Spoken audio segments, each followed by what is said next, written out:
এই সূরাটা পড়লে মনে হবে আপনি এখানে বসে কিয়ামতটা সচক্ষে লাইভ দেখতেছেন। وأنزلنا الحديد فيه بأس شديد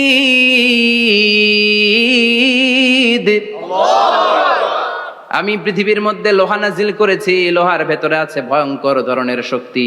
মানাফিউ লিন-নাস, মানুষের জন্য উপকার আছে না নাই? সব কাজে লোহা লাগে। মোবাইল বানাবেন, লোহা লাগবে। গাড়ি, লোহা লাগবে। বাড়ি, লোহা লাগে। এই যে মাইক দিয়ে ওয়াজ করতেছি, লোহা আছে না? লোহা ছাড়া কিছুই হয় না। এই পাহাড়ের এত শক্তি যে পৃথিবীর এই থারথার করে কাঁপুনিকে বন্ধ করে দিয়েছে। হালমিন খালকিকা আসাদ্দা মিনাল জিবাল, ইয়া রব, আপনার সৃষ্টিকুলের মধ্যে পাহাড়ের চেয়ে শক্তিশালী কি কিছু আছে? আল্লাহ বললেন নাম আছে। কি সেটা? আল্লাহ বললেন সেটা হচ্ছে আল হাদিদ, মানে লোহা। লোহা চিনেন? এই হাদিদ নামে, আল হাদিদ নামে আল্লাহর কোরআনে একটা সূরা আছে।